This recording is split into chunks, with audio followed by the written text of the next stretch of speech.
Sebulan dulu mulut kita guna untuk Quran, guna untuk zikir, guna untuk istighfar, guna untuk selawat, macam-macam. Tapi melepasi Ramadan, berada pada 1 Syawal, tengok dosa macam mana 1 Syawal.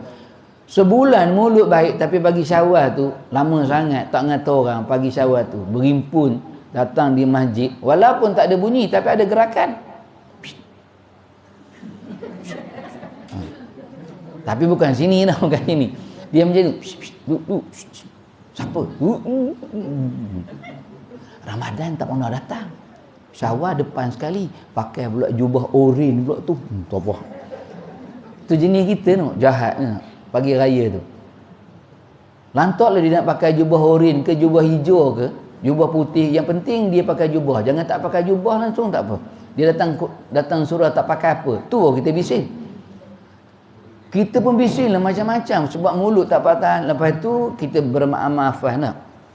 Bermaaf-maafan. Habislah dosa. Lepas tu buat dosa balik. Ziarah rumah orang buat dosa balik. Semua salah. Pergi rumah orang hidang kita sirap pun marah. Rumah pertama minum sirap, rumah kedua minum sirap, rumah ketiga pun sirap, mula merungut. Sirap. Tak ada air lain. Sungai Siput ni semua sirap. Rumah Habu sirap. Rumah Alang pun sirap. Rumah semua sirap. Rumah Cik Iyoh, semua sirap. Kencing sirap lah hari ni. Dia bagi sirap, syukur lah. Apa bising-bising nak? Syukur daripada Allah. Dapat juga minum. Jenis tu jahatnya. Sebab tu Nabi pernah pesan pada sahabat. Hidup kita ni sebenarnya, hakikat hidup kita ni 3 hari je sebenarnya. Walaupun usia kita 50 tahun, 60 tahun, 70 tahun. Tapi hakikat hidup kita sebenarnya ada 3 hari je. Faham 3 hari ni? Hidup kita walaupun ibu-ibu ayah umur 60 tahun, 70 tahun. Tapi sebenarnya hidup kita 3 hari je. 3 hari yang macam mana? Semalam, hari ini, mungkin esok. Esok mungkin. Semalam memang hidup kita. Sebab apa yang kita buat semalam telah pun dicatatkan oleh malaikat Allah yang namanya Kiraman Katibin. Boleh tak buat pembetulan? Boleh tak buat pembetulan? Tak boleh. Dia telah jadi masa lalu yang jauh pada kita. Kita baru je lepas makan di kantin tadi, lepas doa, boleh tak kembali balik? Boleh tak pergi balik? Ulang balik? Tak boleh. Sebab dia jadi masa yang lalu, yang jauh dalam hidup kita. Sebab tu Nabi pesan, apa yang kita buat masa hadapan ni, berhati-hatilah. Sebab kita tak boleh betulkan balik. Sebab tu Tuan Nenek kita ingatkan dalam satu peribahasa. Kalau terlajak perahu, boleh diundur. Tapi kalau terlajak perkataan, terlajak perbuatan, buruk padahnya. Sebab dia akan jadi masa lalu yang paling jauh. Betul? Boleh ulang balik ke masa lalu ni? Tak. Sebab tu Imam Al-Ghazali pernah tanya pada anak muridnya dengan 6 soalan. Saya tak sebut 6 tu, ambil 2. Yang pertama dia tanya, apakah perkara yang paling dekat dengan kamu? Anak murid dia jawab, yang dekat kaum keluarga kami, mak ayah kami, adik-beradik kami, kawan-kawan kami. Betul. Tapi belum tepat lagi. Yang paling tepat, benda yang paling dekat dengan kita apa? Kematian. Mati paling dekat sebab mati berada di setiap batang leher manusia. Walaupun kita terpisah dengan anak isteri kita, kadang-kadang terpisah. Hari ini terpisah. Suami tempat kerja, isteri di kuliah, pisah tak? Anak di sekolah, pisah tak? Pisah. Tapi mati ada tak pisah? Ada tinggal mati di rumah. Pergi mana pun tetap ada kematian. Sebab tu mati benda yang paling hampir dengan kita. Apa benda yang paling jauh? Kata anak murid Imam Al-Ghazali, yang paling jauh bulan, matahari, bintang, cakrawala, planet yang ada di langit-langit Allah. Betul. Tapi tak tepat lagi. Yang paling jauh apa? Masa lalu. Masa lalu paling jauh. Boleh ulang balik tak masa lalu? Tak boleh. Ibu boleh ulang balik. Masa zaman nampak kepala lutut tu boleh? Boleh tak? Nak betulkan balik boleh? Tak boleh. Masa rambut nyerobang keluar kita. Bukan macam ini. Takkan turun macam ini, turun macam ni ke? Tak. Dulu rambut nyerobang keluar, kepala lutut pun nampak. Bukan macam ini. Dulu bukan macam ni. Dulu. Tak. Mana boleh tak kembali rambut panjangnya? Tak ada dah. Dah gunting dah, habis dah. Tunggu lain pula lah. Tunggu 4-5 tahun kalau nak simpan. Masa lalu tu paling jauh dah. Tak boleh dah. Tak boleh ulang. Tak boleh ulang. Dia jadi masa lalu yang paling jauh. Tak ada manusia yang boleh. Sebab tu semalam, apa yang kita buat telah dicatat oleh malaikat Allah Subhanahu Wa Taala. Dan hari ni, usaha pada kita untuk buat yang lebih baik daripada semalam. Semalam ada dosa dah. Ada dosa. Hari ni untuk kita belajar mengurangkan dosa kita. Siapa yang berjaya, itulah kemenangan hari raya pada dia. Sebab besok, siapa yakin dia akan hidup? Angkat tangan. Siapa yakin besok dia akan hidup? Tak ada seorang pun yakin besok dia akan hidup. Sebab tu ada seorang pelakon filem dan pengarah filem antara jin yang boleh bercakap. Jin apa? Jin Samsudin. Jin Samsudin, dia buat filem esok ni 3 je. Sampai sekarang orang tak berani sambung filem esok dia. Sebab dia tahu hidup ni 3 hari. Yang pertama, menanti hari esok. Yang kedua, esok masih ada. Yang ketiga, tiada esok bagimu. Qalu inna lillahi wa inna ilaihi raji'un. Habis, 3 je. Ada tak orang sambung lagi filem esok dia? Tak ada. Sebab itulah betul, menanti hari esok. Esok masih ada, tiada esok bagimu. Ada tak esok yang keempat? Sampai sekarang orang tak sambung filem tu. Sebab dia ngaji pondok. 3 hari je hidup kita. Sebab tu Nabi dah meninggal dah. Jesus dia meninggal dah. Sebab tu Syekh Daud Al-Fatani. Kenal Syekh Daud Al-Fatani? Hari ni tanya orang yang tak kenal-kenal. Kenal Syekh Daud Al-Fatani? Ke lebih kenal Syekh Daud Kilau? Syekh Daud Al-Fatani, ulama Fatani. Ulama Fatani. Dia dengan kawannya Syekh Ahmad Palembangi, orang Palembang, Aceh. Waktu usia dalam belasan tahun, pergi ke Mekah, duduk di Mekah hampir puluhan tahun, belajar di Mekah. Dalam usia awal ataupun pertengahan 40 tahun, balik-balik ke negara masing-masing. Syekh Ahmad Palembangi balik ke Aceh, Syekh Daud Al-Fatani balik ke Fatani. Dan dua manusia ni, manusia pertama yang mewujudkan sistem pengajian pondok. Dulu tak ada sistem pengajian pondok ni. Dua manusia pertama ni, Syekh Daud Al-Fatani dengan Syekh Ahmad Palembangi, buat sistem pengajian pondok. Sebab tu Aceh antara negara yang paling banyak pondok. 800 ke 1000 buah pondok Aceh.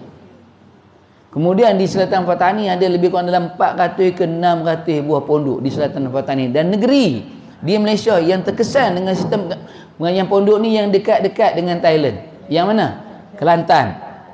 Kelantan banyak pengajian pondok. Kemudian Kedah pun banyak. Perak ni bukan tak ada, tapi Perak ni pondok royal lagi banyak daripada pondok ngaji. Ada juga lah pondok kan tak ada. Bukan tak ada langsung pondok, ada juga pondok. Nak cerita, kata Syekh Daud Al-Fatani, semalam yang kita tinggalkan, dia ada tanda-tandanya. Semalam tu Allah Ta'ala berkati kehidupan kita, ada tanda. Sebab tu memang ada tanda, hidup ni ada tanda kebaikannya. Kalau keburukan pun ada tandanya. Cuma kena belajar lah baru tahu. Semalam yang kita tinggalkan, yang kamu lewati, kata Syekh Daud, ada tandanya. Ada tandanya. Apa tandanya? Ketika mana kamu mampu memulakan hidup kamu setiap hari dengan menyempurnakan solat sunat subuh 2 rakaat, itu tandanya semalam kita baik. Itu je tandanya. Setiap hari kita mampu memulakan hidup kita walaupun tak mampu nak tahajud, tapi solat sunat subuh 2 rakaat. Tak ramai orang boleh solat sunat subuh 2 rakaat ni walaupun dia boleh solat subuh. Ramai orang boleh solat subuh, tapi tak ramai yang boleh solat sunat subuh 2 rakaat. Betul tak betul ni? Ingat waktu zaman masa muda-muda dulu. Solat tak sunat subuh? Jangan tipu saya. Tak usah kata solat sunat subuh, tak, subuh pun lebuh.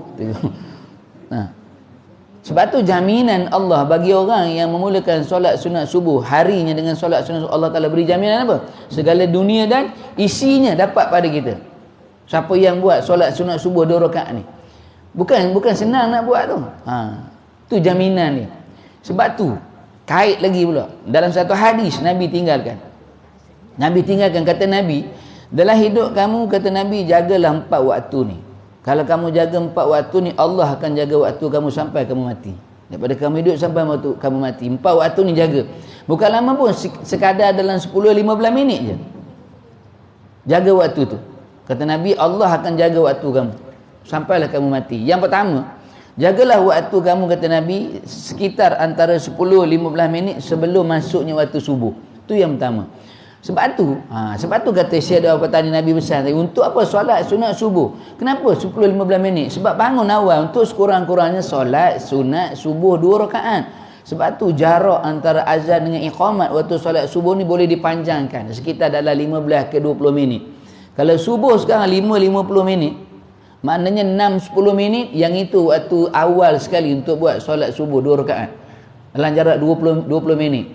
5-50 minit tu azan sampai 6-10 minit. Lepas tu tak boleh dah buat solat sunat subuh, terus solat subuh. Itu jarak 20 minit. Sebab tu Nabi pesan, bangunlah. Nabi kata, jaga waktu kamu sekadar 10-15 minit sebelum masuknya waktu subuh.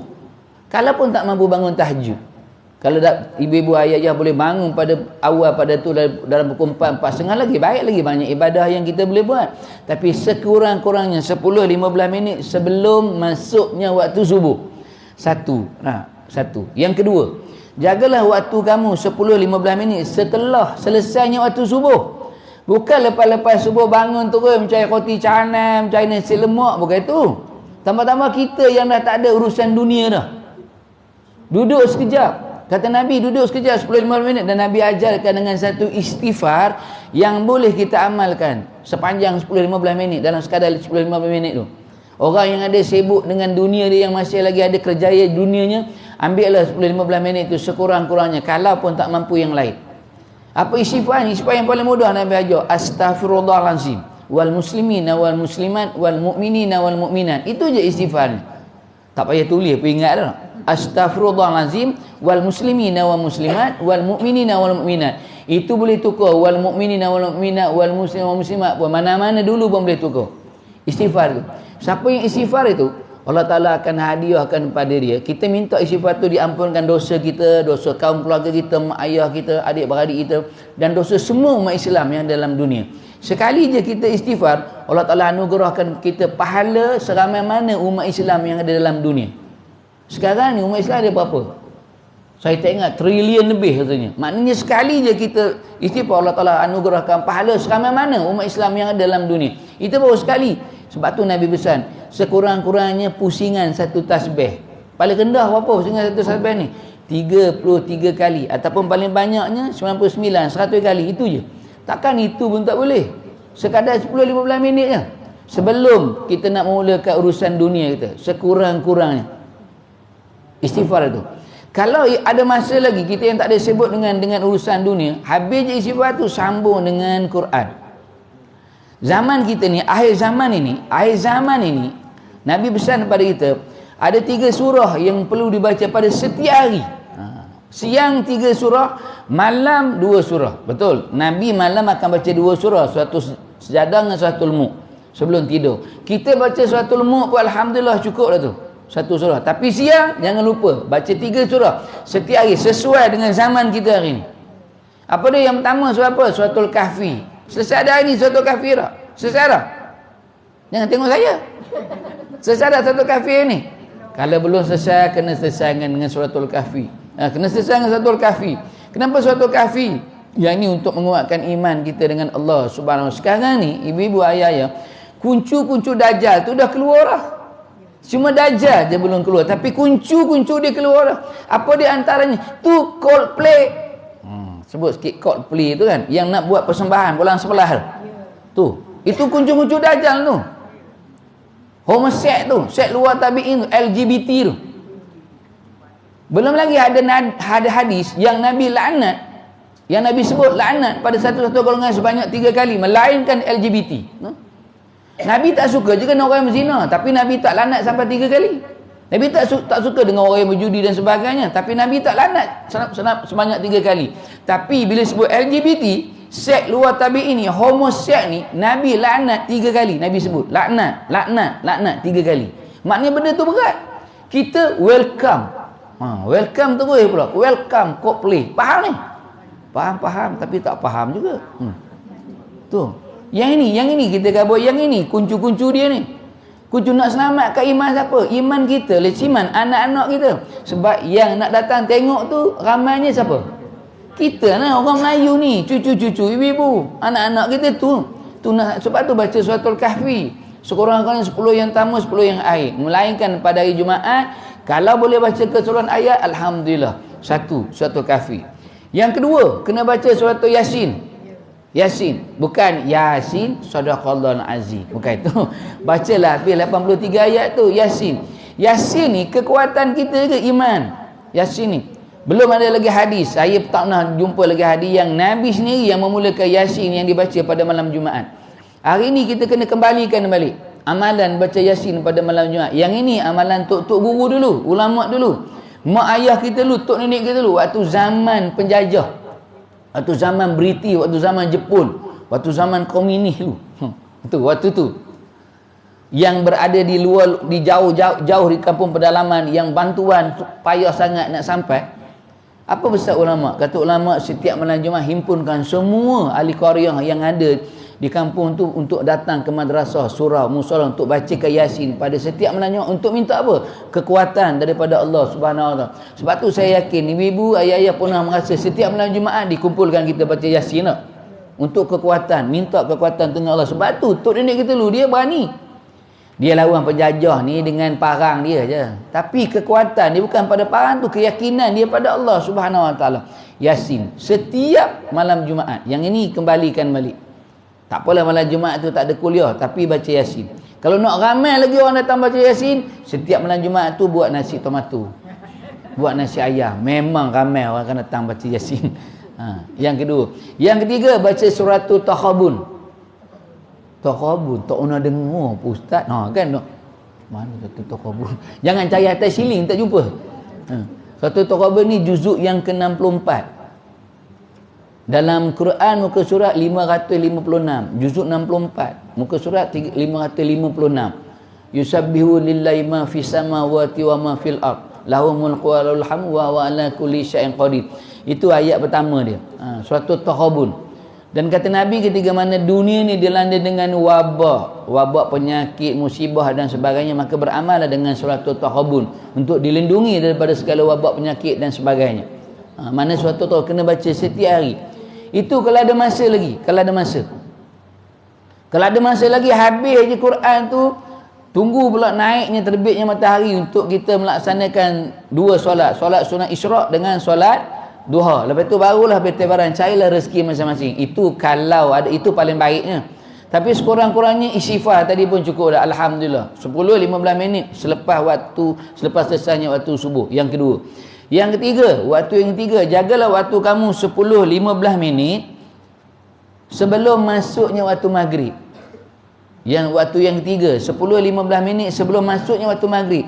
Saya tanya ibu-ibu, ayah-ayah, 10-15 minit ni orang Melayu banyak di mana? Ramai di mana? Pasar malam nampak. Pasar malam satu. Yang kedua padang bola lah dulu padang bola. Sekarang kurang sikit dah. Tapi pasar malam tu ramai tak? Sedangkan Nabi berpesan 10-15 minit tu jaga waktu tu.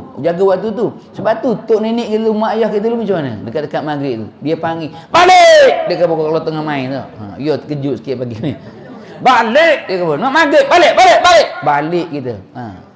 Betul. Mungkin dia tak tahu tu hadis Nabi, tapi tok nenek dia pesan macam tu, maghrib je balik, bawa kayu, balik. Kalau tak semayang tu hak kamu dengan Allah, tapi balik. Sebab waktu tu syaitan yang namanya Ummu Sabian tu dia berkeliaran. Yang namanya Ummu Sabian berkeliaran waktu tu. Syaitan melipat gandakan kuasanya pada waktu tu. Sebab tu 10-15 minit ibu-ibu, ayah-ayah biasa datang ke surau, datang awal. Kalau ada masjid boleh buat tahiyatul masjid dengan itikaf. Kalau surau jangan buat solat tahiyatul surau pula. Tak ada apa, duduk di surau, istighfar macam mana istighfar subuh tadi sehingga masuknya waktu maghrib. Itu paling baiknya. Kau datang awal.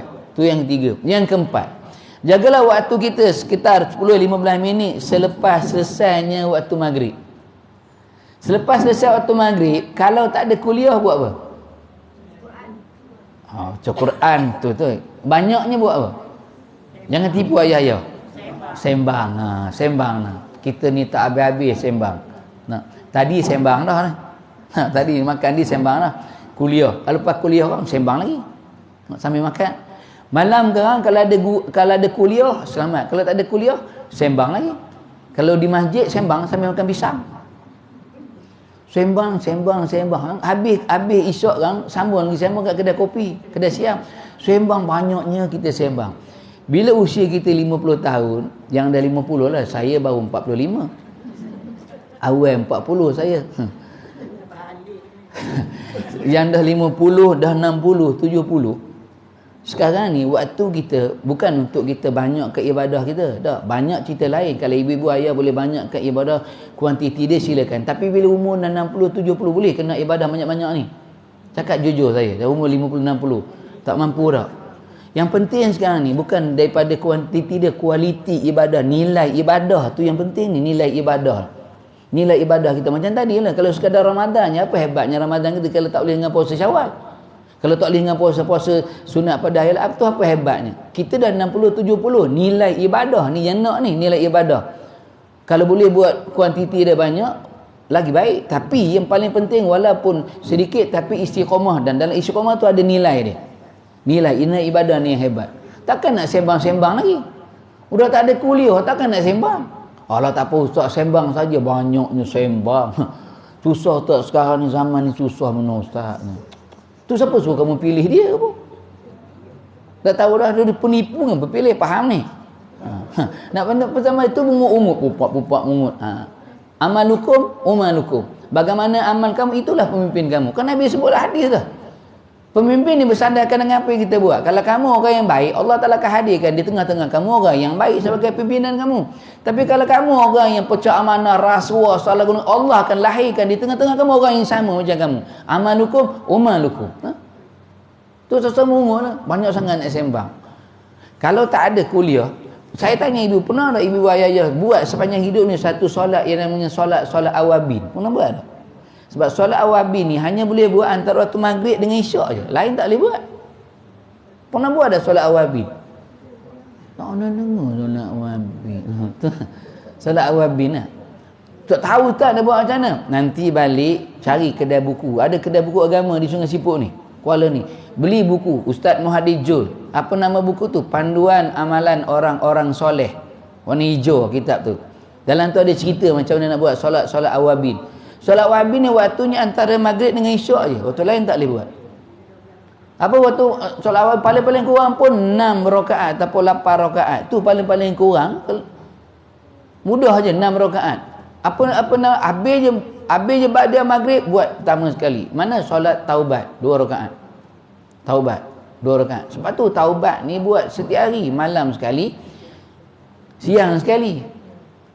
Siang ambil lah waktu. Kalau saya siang ni sebelum ataupun selepas subuh taubat. Malam biasanya saya jarang buat ba'da maghrib. Saya terus buat habis je maghrib tu saya terus buat solat taubat 2 rakaat ataupun lepas isyak kan buat solat taubat 2 rakaat. Kalau itu saya lah, amalan saya lah. Sebab malam itu waktu nak taubat pun kan takut balik rumah kan, penat-penat tidur langsung tak taubat dengan Allah pada malam hari. Siang ambil lah waktu siang. Lepas ni kan nak taubat boleh. Sebab taubat ni bila-bila masa pun tak ada masalah. Taubat 2 rakaat. Habis taubat sambung dengan hajat 2 rakaat. Hajat pula lain pula solat hajat ni. Solat hajat ni dia ada beza. Satu solat sunat hajat, satu solat hajat. Dia dua benda yang berbeza. Tak pernah dengar pun ustaz. Sebab tu suruh mengaji kan, suruh main latok-latok, berdebuk-debuk kan, suruh main itu, suruh mengaji. Solat sunat hajat lain, solat hajat lain. Niat dia pun beza. Kalau solat sunat hajat, usali sunatan hajati, tu solat sunat hajat. Tapi kalau solat hajat, usali solatan hajati, tak ada sebut sunat tu. Tu beza dia. Dia beza. Kalau solat sunat hajat ni dia biasanya di umum, tapi kalau solat hajat ni dia khusus. Dia khusus, tu beza. Sebab tu biasanya kalau orang nak buat solat hajat, dia akan buat dulu solat sunat hajat 2 rakaat, baru sambung dengan solat hajat 2 rakaat. Tu biasa. Tak pernah ustaz dengar mengaji. Yang ni kena mengaji dengan tuan-tuan guru pondok, dia boleh dapat dah. Tu. Saya tak kata guru sekarang pun ada juga, tapi macam itulah amalannya. Habis je hajat, sambung dengan yang ketiga, solat sunat hifzul iman. Lagi tak pernah dengar hifzul iman.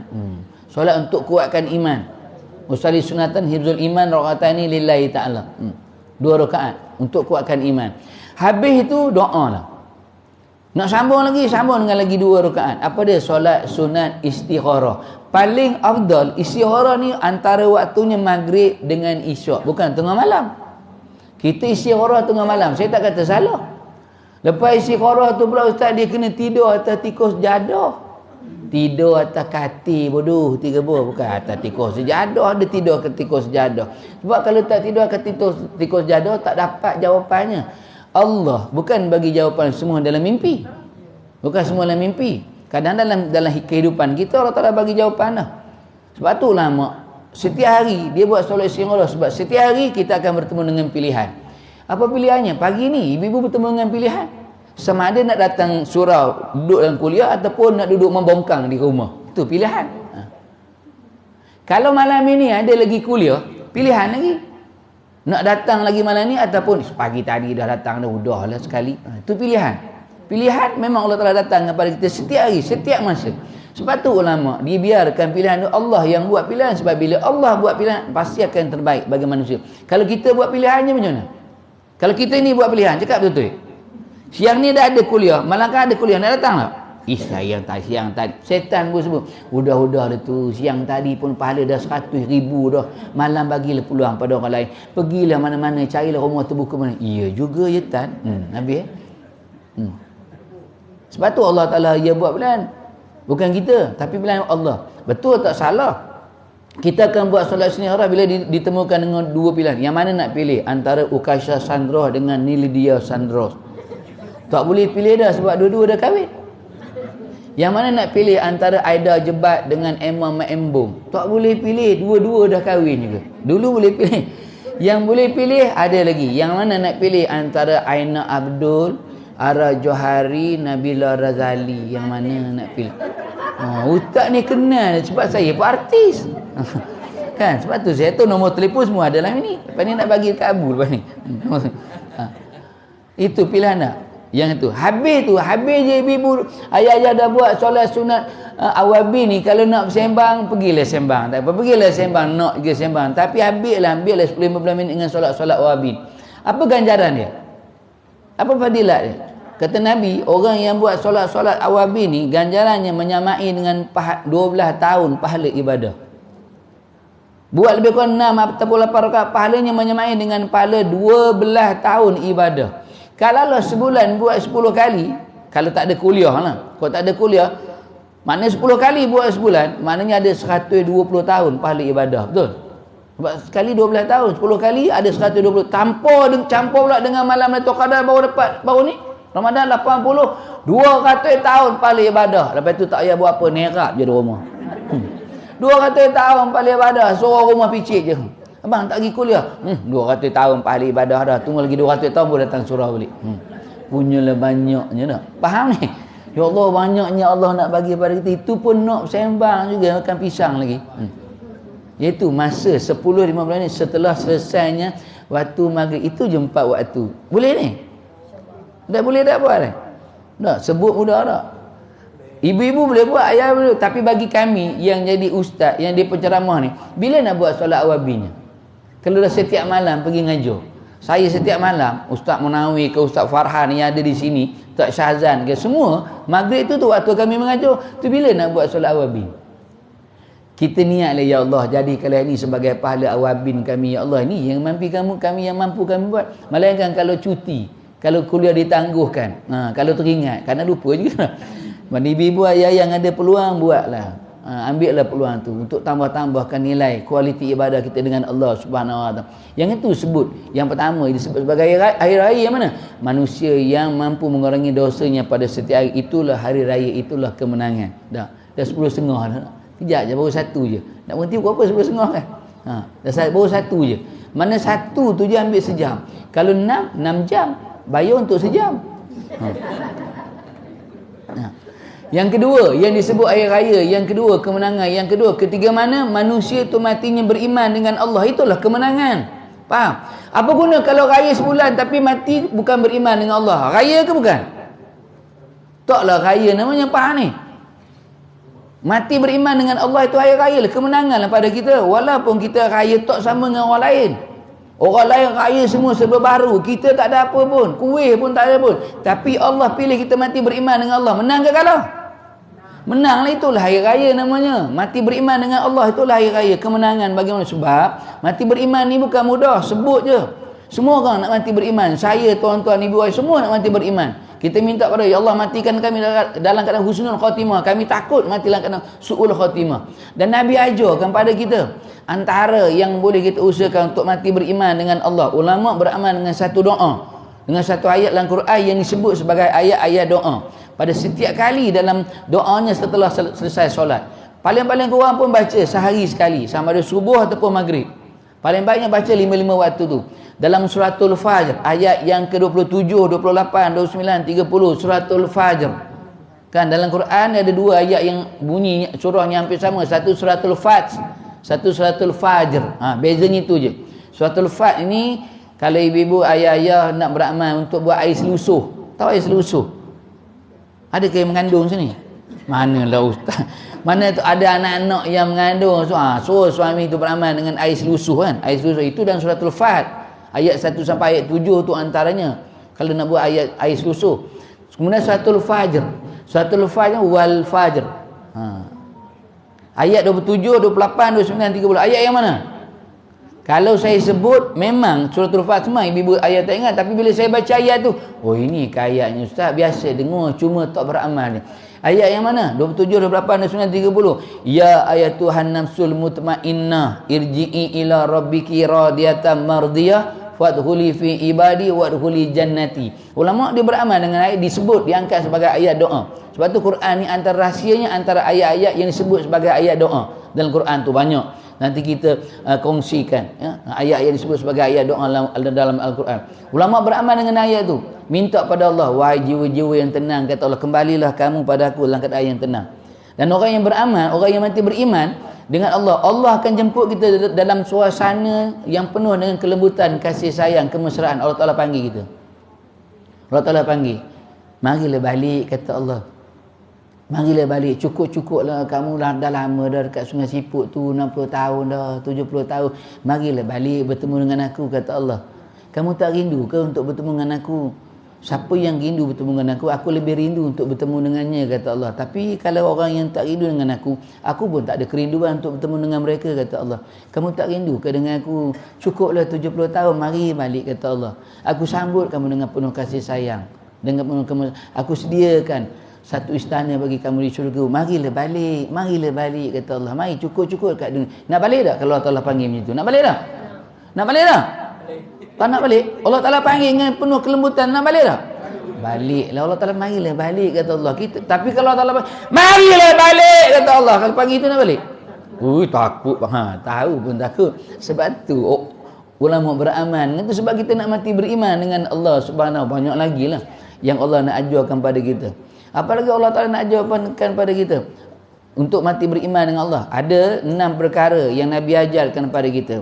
2 sebelum, 2 semasa dan 2 selepas pada solat. Yang ini buat 6 perkara ni, Allah akan pilih kita untuk mati beriman dengan Allah Subhanahu Wa Ta'ala. Apa dia? 2 sebelum solat.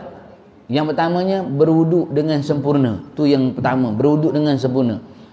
Yang kedua, jawablah seruan azan.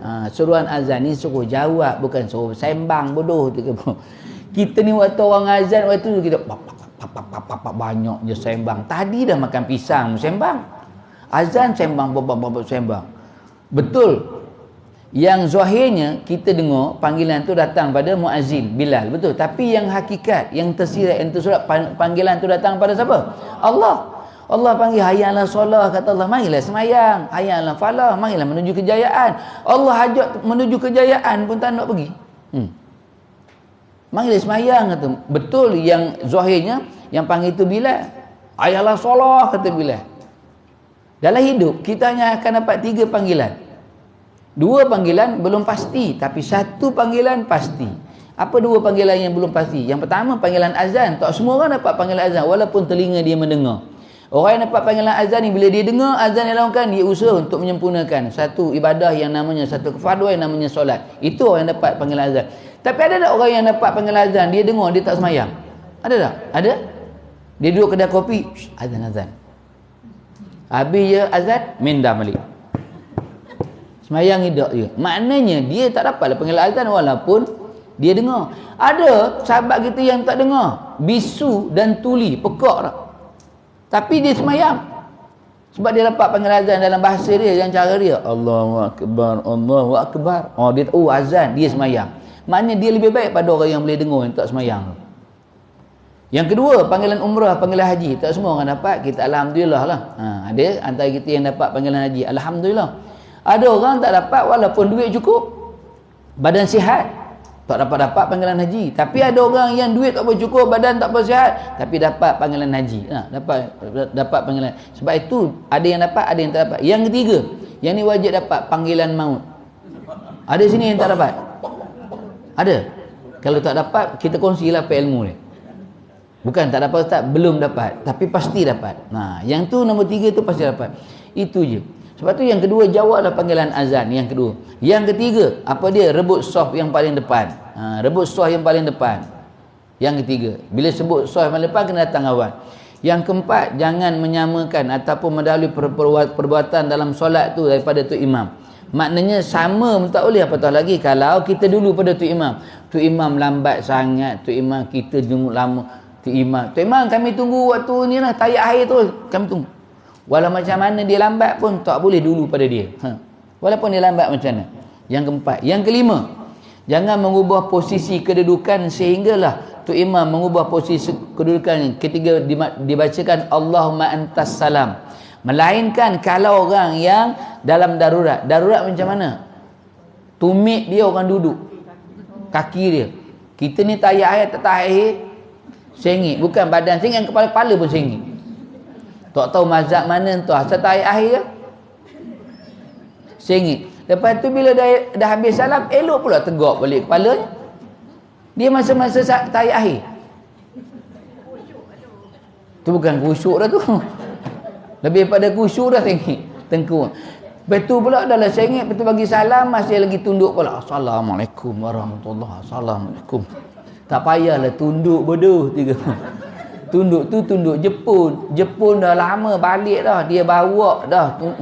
Salam Jepun tu dia balik. Yang ditinggalkan pada kita dua je. Tunduk Jepun tu dia bawa balik dah. Yang ditinggalkan pada kita dua. Satu penampur Jepun, satu selipar Jepun. Yang tu dia tinggalkan pada kita. Satu tu dia bawa balik, dua yang tinggal pada kita. Selipar Jepun, penampur Jepun. Yang kita Assalamualaikum warahmatullahi wabarakatuh. Jenis itu. Yang tu orang duduk atas tumit. Sengit badan, duduk atas tumit kita. Dah duduk betul, berpusing-pusing. At-tahiyyatun barakat. Kita yang aduh gitu.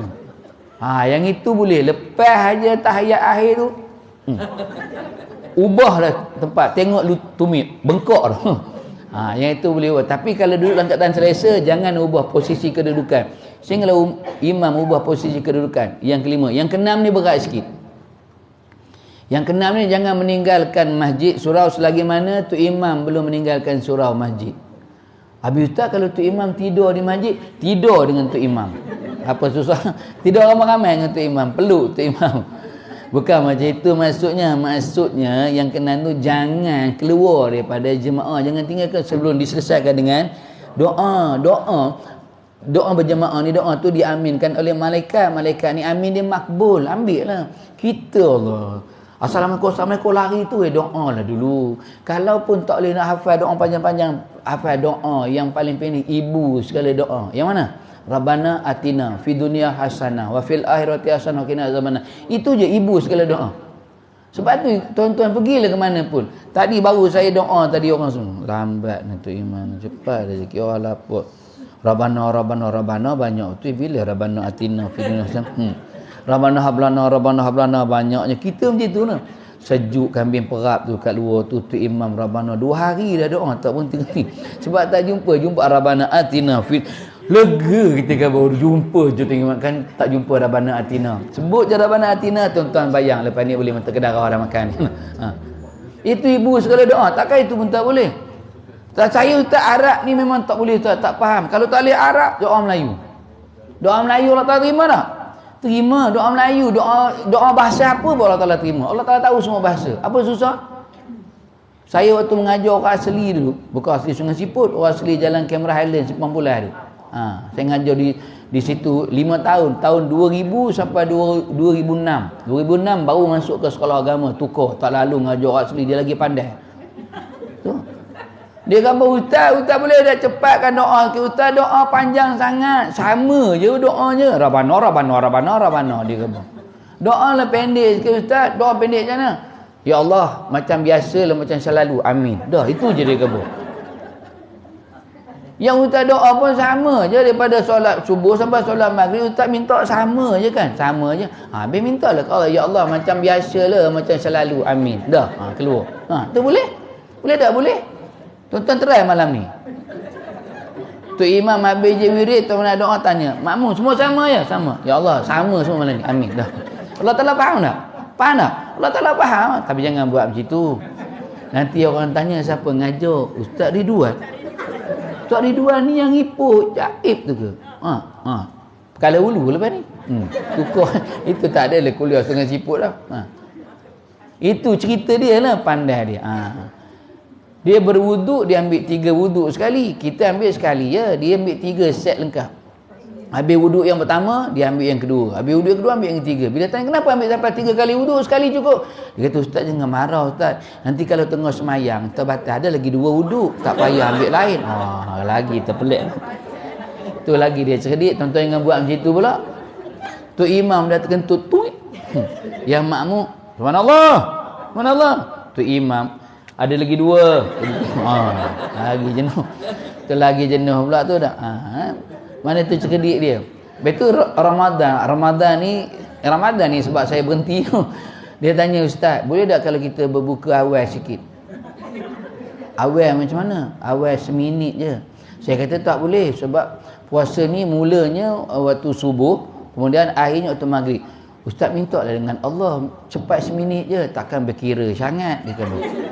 Kita dah puasa 12-13 jam, tak kalah seminit pun Allah Ta'ala berkira. Seminit je takkan tak boleh. Ustaz doa, Ustaz kan kenal Allah dia kata. Minta seminit je takkan berkira. Tu nak jawab macam mana? Melainkan tulis surat, berhenti, pergi sekolah lain tu je. Tak boleh. Tu jenis dia tu. Sebab tu yang keenam tu, maknanya yang keenam tu apa? Yang keenam tu jangan tinggalkan. Jemaah selagi belum selesaikan doa. Yang itu antara perkara yang boleh kita usahakan untuk dapat mati beriman dengan Allah Subhanahu Wa Taala. Dengan ingat, ibu ayah waktu sakaratul maut itu pertemuan antara Islam dengan kufur. Beriman ataupun kufur pada Allah Subhanahu. Sebab tu waktu sakaratul maut tak ada apa pun yang boleh menolong pada kita melainkan satu perkara yang namanya ruh. Jasad tak boleh bagi pertolongan. Jasad kuat mana pun jasad kita waktu kita jasad, dia tak boleh bagi pertolongan waktu sakaratul maut. Yang boleh bagi pertolongan waktu sakaratul maut adalah ruh daripada sudut ibadah kita dengan Allah. Sebab tu apa pun ibadah disertakan ruh, bukan jasad je. Apa pun ibadah dia ada ruh. Ruh ni akan bagi kekuatan kepada kita, batinnya, bukan zahir, bukan jasad. Dia tak boleh bagi pertolongan. Itu yang kedua. Yang ketiga disebut sebagai kemenangan hari raya yang ketiga, ketika mana manusia tu dilepaskan daripada siksaan alam barzakh. Itulah hari raya kemenangan. Lepas daripada siksaan alam barzakh. Dekat dunia kita hidup susah. Kaya pagi makan pagi, kaya petang makan petang, kadang-kadang kaya tak makan. Tapi dalam alam barzakh Allah Taala pilih kita, dikurniakan nikmat alam barzakh. Bukankah itu kemenangan hari raya? Walaupun dekat dunia kita banyak habiskan waktu dunia kita untuk akhirat. Kita bukan habiskan waktu dunia untuk dunia, tapi ibu ayah habiskan waktu dunia untuk akhirat. Penat dah dekat dunia, penat mencari akhirat Allah. Tapi dalam alam barzakh Allah Taala rehatkan. Rehat yang sebenarnya rehat dalam alam barzakh. Tapi kalau orang yang sibukkan dunia dengan mencari dunia, apakah nanti dia boleh rehat dalam alam barzakh? Takut dia lupa. Kita ni ibu ayah, kita suka menghimpunkan, mengejarkan satu perkara yang akan kita tinggalkan. Ramai orang dia memburu satu perkara, dia banyakkan benda yang dia akan tinggalkan, tapi dia lupa untuk buru benda yang akan dia bawa. Faham ni? Kita banyak kejar benda yang kita akan tinggalkan. Ada orang dunia ni, ya Allah, dia ambil sungguh-sungguh dunia. Dia lupa dunia dia akan tinggalkan. Harta yang banyak pada kita tinggal tak tinggal. Kita terlupa, kita banyak kejar benda yang akan kita tinggalkan, tapi kita terlupa untuk kejar benda yang akan kita bawa dalam alam barzakh. Kehidupan dalam alam barzakh ni antara kehidupan yang lama. Tok nenek kita mati tahun 30-an, 20-an, tapi masih lagi berada dalam alam barzakh Allah Subhanahu Wa Taala. Sebab tu diselamatkan, dilepaskan daripada siksa kubur. Itu hari raya kemenangan. Sebab tu Sayyidina Osman bin Affan 2 kali jadi menantu Nabi, melintasi tanah kuburan dia menangis sampai basah janggut dia. Sahabat tanya, ya wahai Amirul Mukminin, kenapa menangis? Bukankah Tuhan ni Amirul Mukminin, menantu Nabi, sahabat Nabi, ada jaminan syurga? Kenapa menangis setiap kali melintasi tanah perkuburan? Melintasi je menangis. Kita bukan lagi melintasi, kita mengeringi jenazah sampai tanah perkuburan. Tak ada pun rasa takut pun. Boleh duduk dari atas bena kubur, boleh isap rokok lagi. Boleh isap rokok lagi. Itu jenis kita. Sayyidina Osman pesan, aku pernah ingat Nabi pernah bagi tahu, kata Nabi, belum lagi aku pernah melihat satu pemandangan yang paling menakutkan, paling menggerikan ketika mana manusia itu diseksa di alam barzakh mereka. Itulah pandangan yang paling menakutkan aku ketika mana berada dalam alam barzakh. Dengar tu menangis Sayyidina Osman. Sedangkan dia ada jaminan syurga. Sayyidina Osman, bukan Haji Osman. Kita tengok orang mati, ada tak rasa? Kita ziarah tanah perkuburan, ibu-ibu ayah, pergi je kita ziarah mana-mana tanah perkuburan, masuk je tanah perkuburan, ada 2 je yang janji. Apa dia? Nikmat kubur, azab kubur, itu je. Pergi mana-mana tanah kuburan mana, pijak je dua benda je, nikmat kubur, azab kubur. Ada lebih pada tu? Tak ada. Dekat ke jauh dengan kita? Nikmat dan azab kubur dekat je. Dekat macam mana? 7 kaki je. Pintu tu rasa 8 kaki, 7 kaki tu pintu. 8 kaki kot pintu tu. Kita korek liang lahat berapa kaki dalamnya? 7 kaki je. 7 kaki bawah tu ada 2. Apa dia? Nikmat syurga, azab api neraka. Ada tak rasa takut? Jangan tipu saya ada. Kita boleh duduk atas bena kubur, boleh isap rokok ni, buat bulat. Sedangkan 2 tu je ada. Sebab Sayyidina Osman menangis. Sebab tu alam barzah ni bukan mudah. Alam barzah ni bukan mudah. Alam permulaan hidup manusia. Sebab setelah kamu mati, kamu tidak akan dimatikan lagi oleh Allah. Mati ni permulaan kehidup kita adalah alam barzah Allah Subhanahu Wa Taala. Sebab tu Nabi besar. Sebab tu tak usah kata nak masuk alam barzah tu, nak masuk kawasan perkuburan tu pun ada adab dia. Ada adab dia. Adab kubur ni banyak, lebih kurang ada 6 perkara. Tu nak sembang lagi banyak lagi, ni 10.45 dah. Dia nak berhenti awal dah. Itu saya rangkai-rangkai. Itu belum cerita api yang ada dalam alam barzah lagi. Satu api ada 4 penjuru tu dinyalakan dengan api. Nak padam dia macam mana? Tu banyaknya Ustaz. Tu banyak amalan lagi tu. Itu yang ketiga. Saya rangkai-rangkai. Yang keempat dikatakan kemenangan hari raya. Ketika mana manusia dipermudahkan urusan di yaumul mahsyar. Itu juga antara perjalanan yang lama. Bangkit daripada alam barzah menuju ke yaumul mahsyar ni diambil masa yang lama. Ada yang kata 50 tahun, ada yang kata 500 tahun. Sampai alam mahsyar selesai? Belum. Akan cari satu nabi ke satu nabi. Nabi Adam, Nabi Nuh, Nabi Musa, Nabi Isa, Nabi Muhammad. Satu nabi 50 tahun jalan kaki. 5 nabi 250 tahun. Itu belum perjalanan daripada alam barzah tadi. Jumpa Nabi Muhammad, selesai tak? Belum, akan menghadap pula Allah. Bertemu, dibimpun di satu padang namanya padang mahsyar. Allah akan memulakan firman-Nya waktu tu. Firman ni macam mana? Ada istilahnya Allah mula berkhutbah pada semua makhluk yang ada, semua manusia yang ada di yaumul mahsyar Allah Subhanahu. Berapa lama? Tak tahu berapa lama. Bila berhentinya? Ketika satu masa nanti, kata Nabi, aku akan mengangkatkan kepalaku untuk minta kepada Allah untuk dimulakan syafaat. Berapa lama tak tahu. Habis tu yang dapat syafaat selesai. Tu yang tak dapat syafaat akan menghadap Allah. Di mana? Satu alam yang namanya Mahkamah Rabbul Jalil Allah Subhanahu Wa Taala. Satu manusia 4 tahun. Soal siasatnya, satu manusia 4 tahun. Tahu tak kita punya nombor berapa jadualnya? Giliran tahu? Tak tahu. Kita tunggu giliran klinik berapa lama dah? Nombor 13 lama lagi ni. Tu baru nombor 13. Yang ni giliran menghadap Allah di yaumul mahsyar. Habis tu akan pula bergerak pada satu alam yang namanya neraca mizan untuk ditimbang antara dosa dengan pahala. Habis di situ. Itu panjang. Yang keempat. Yang kelima disebut kemenangan hari raya ketika mana manusia itu mampu menyeberangi titian Siratal Mustaqim. Itulah hari raya, itulah kemenangan. Yang Nabi sebut satu golongan daripada umatku yang berjaya meniti titian Siratal Mustaqim. Satu golongan je. Yang lain semua tak lepas. Yang kalau ibu-ibu pernah baca dalam kitab Barumazi, kalau ada di sini yang buat kitab Barumazi, dalam salah satu jilid Barumazi itu disebut titian Siratal Mustaqim ni lamanya 300,000 tahun. Naik 100,000, berjalan 100,000, turun 100,000. Yang lepas satu golongannya kata Nabi, yang bila dia pijak je titian Siratal Mustaqim itu akan ada cahaya dan dia akan dipimpin oleh malaikat yang namanya Jibril. Jibril pimpin menyeberangi titian Siratal sepantas kilat. Sehingga kan kamu tak merasa pun kamu sedang meniti titian Siratal Mustaqim. Sedar-sedar sampai seberang je. Kita pun tanya, malaikat mana titian Siratal Mustaqim? Kata malaikat, tak payah tengoklah, kamu dah lepas dah. Jalan je tu ke syurga Allah Subhanahu Wa Taala. Satu golongannya. Kita tak? Mudah-mudahan kita tu yang nanti segala amalan yang kita buat ni akan jadi cahayanya. Yang kelima. Kemudian yang terakhir. Yang tak yang mana? Ketika mana hari raya kemenangan yang paling hebat, ketika mana Allah pilih kita untuk berada di syurga Allah Subhanahu. Itulah hari raya kemenangan yang paling hebat, yang paling mutlak. Berada di syurga Allah. Dan Allah sediakan satu istana pada kita. Walaupun di dunia rumah kita duduk PPRT je. Tapi Allah Taala sediakan satu istana. Bukan mudah untuk berada di syurga Allah Subhanahu Wa Taala. Ada nikmat dah. Ada 2 nikmat yang paling besar. Yang pertama, dapat bertemu dengan semua para nabi dan rasul. Yang kedua, akan melihat zat kebesaran Allah Subhanahu Wa Taala. Bagi mereka yang dipilih oleh Allah berada di syurga, itulah kemenangan. Apa guna kalau kita beraya sebulan tapi kita kalah dalam kemenangan yang lain? Tapi kalaupun kita tak hebat mana sambut hari raya sebulan ni, tapi kita menang dalam pertemuan-pertemuan kita dengan Allah Subhanahu Wa Taala, itulah yang disebut sebagai hari raya kemenangan. Dan bila Anas bin Malik cerita pada sahabat menitik air mata sahabat. Takut apa? Takut tak bertemu, tak meraih kemenangan, walaupun meraih kemenangan yang namanya sebulan di hari raya. Faham ni? Jangan, bukan tak boleh suruh lepas ni ustaz, saya tahun depan tak nak sambut raya dah ustaz. Jangan begitu pula, sambutlah raya. Raya sambut je. Tapi mudah-mudahan dengan amalan yang kita buat, dengan Allah Ta'ala ajarkan sepanjang Ramadan, untuk Allah Ta'ala buka hati kita, Allah Ta'ala bersihkan hati kita daripada mazmumah, dan Allah Ta'ala gantikan dengan mahmudah, sifat yang Allah Ta'ala suka, yang Allah Ta'ala rahmati, mudah-mudahan. Sebab semua amalan yang kita buat, apa pun Allah Ta'ala lihat dengan hati, nilainya di hati.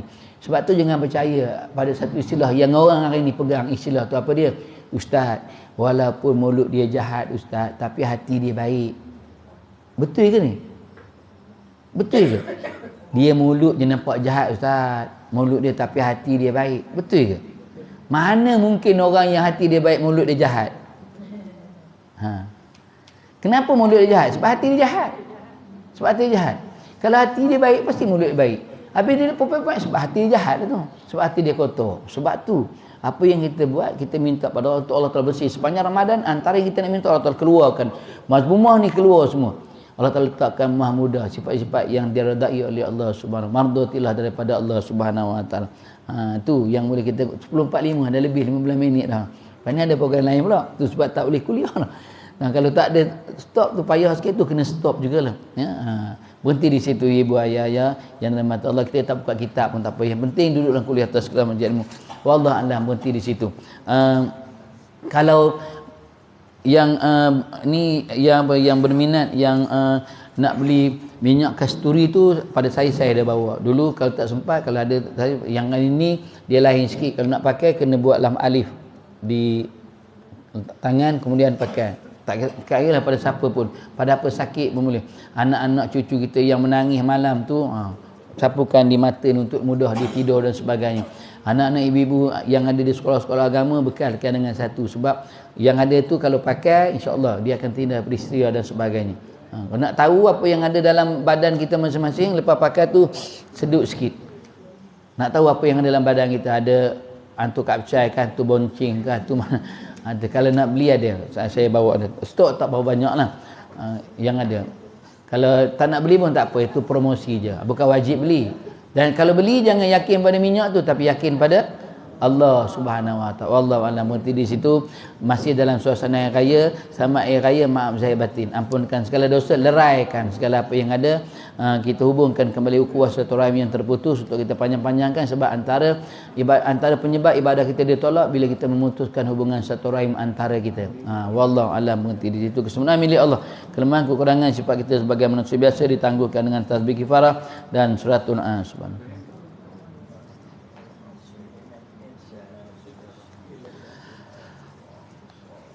Aqulu qawli hadza wa astaghfirullah li wa lakum. Assalamualaikum warahmatullahi wabarakatuh.